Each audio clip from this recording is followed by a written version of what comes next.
All right, hi. I'm Bridget Simmons, and I am making my video for my project for this class. I'm kind of camera shy, so this is a little unusual for me, but I'm gonna go ahead and try. So basically what I decided I want to do my project on is, as many of you guys know, I went to Bolivia over the summer to do kind of some student teaching and kind of get my feet wet in the topic of teaching English as a foreign language. So something that I would like to do is to give back to that institution that I got so much from in terms of professional development and just being acclimated to the country. I want to develop kind of a curriculum for them,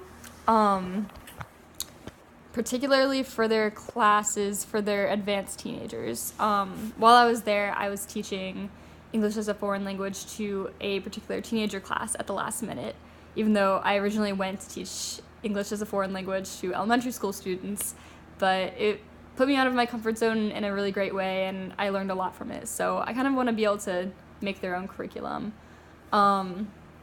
So during my time, my project rationale is kind of all of that. So during my time in Bolivia, I taught these classes to students ages 10 to 18, and I planned all of my lessons every day. It was a little bit difficult because they didn't have a lot of technology. So sometimes I would sit down to plan a lesson and get all the papers together, and the internet would just stop working, and I'd have to come up with something from scratch. And sometimes some of the curriculum that they currently have, it was just a little bit dated in some ways. Like some of the slang was different from what we actually use, and it was funny because sometimes the students would say something like, "Oh, that's super," and I would say, "Oh, okay," and they would ask me like, "Oh, is this kind of slang right? Is it what they usually use in the US?" And I would say, I mean, it's right, but it's not something that we really use today quite as much. So it was really fun because I got to teach a workshop to other teenagers that weren't in my class, and I got to teach them a little bit about slang and different idiomatic phrases that we use here right now in present day. So that was kind of fun too. But anyways, so the profile of the groups of students that I'm going to be serving in this project would be students ages 10 to 18, and that's kind of for my first project idea. It's a pretty diverse country in Bolivia, actually. Everyone looks a little bit different, and the majority of them speak Spanish, but a lot of them also speak Quechua, so not all of them are going to be speaking Spanish as their L1. Some needs. A lot of them, since it's an English as a foreign language class, it's kind of focused on communicating their thoughts clearly, but they get pretty advanced. And they're not constantly immersed in English, kind of like with ESL, but so the only really good practice that they get with English is inside the classroom. Let's see. Why is it needed? It's needed mainly because they have limited resources. So like I was saying, in terms of technology, they don't have a whole lot of that. And sometimes the curriculum would come with a disc, and it wanted you to put the disc into their really old computers and kind of show videos and everything, but the videos would be in like British English, but then the English that they were teaching in the curriculum was American English, so sometimes there's just kind of a disconnect in what certain things meant. So that caused a lot of confusion to the kids sometimes, and the older students as well. This curriculum that I'm going to build is going to be used in their after-school program. So the school that I went to is called the Centro Boliviano Americano, and every day they teach classes from 2:30 to about 7 p.m. at night. And sometimes they teach some courses in the morning. Like that's when I would teach my workshops to the college students, was in the morning. But primarily I'm going to focus on the students that are in the after-school program. For content and topic areas, I'm kind of thinking of doing something that would incorporate maybe social issues or modern events, because they would ask me a lot of questions, especially about like our politics in the US, and other things like that. They're very inquisitive, which was really funny.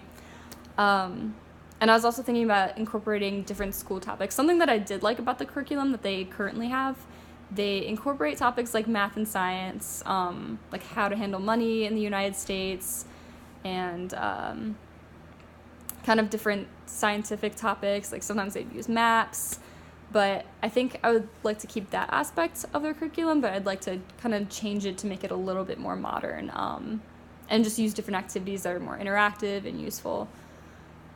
let's see, what have I not touched on yet? The participants are going to be applying this curriculum with the instructors at the CBA, and which is the school that I taught at. I got pretty close to the instructors there, and I kind of collaborated with them on a few different projects and got their advice on how they usually teach, and I was able to share some of my insight of what I've learned in the TESOL program at UMBC with them too. So it was a two-way street, and it really helped everybody. Hopefully, if I finish this, well, I will finish this for this class, but hopefully it could be implemented this summer or whenever I come back and return. Once I finish, I plan to send it to my coworkers that were at the CBA, and maybe they can do something with it. Previous experiences that the participants have had. So they've had schooling in their first language, which is Spanish, but some of them would use English in their schools. It depended on where they went. Sometimes they went to private schools, or, if they're kind of starting their university classes, they would be learning some things in English too, but primarily Spanish. And their goals and expectations, they wanted to use English to eventually use in their university work, and some of them are applying to get certain scholarships that could get them into English programs. And when I talked to them about why exactly they wanted to learn English, that was a big thing I did when I sat down with my teenage students. At first, they weren't very motivated to learn, and they were getting a little bit out of control on the first day, and I think it was just because I was a new teacher. But I sat down with them and I said, okay, well, why do you want to learn English? What are you doing here? And they got really serious with me, and they said, well, I know that I can get a lot of good opportunities from knowing the language, and I want to do something better for my life, and I want to be able to leave and go do something bigger and everything. So I don't know, it was kind of inspiring to have that conversation with them, and I feel like through making this curriculum, I could do something to get them a few steps closer to those goals. So that's also part of why I'm interested in this topic. So I guess I answered that question. I want to be able to give back to this institution that gave so much to me, and hopefully someday I can see the students that I had again, and I can help them out some more from everything that I've learned in UMBC TESOL. So that's all that I have for you. Thank you.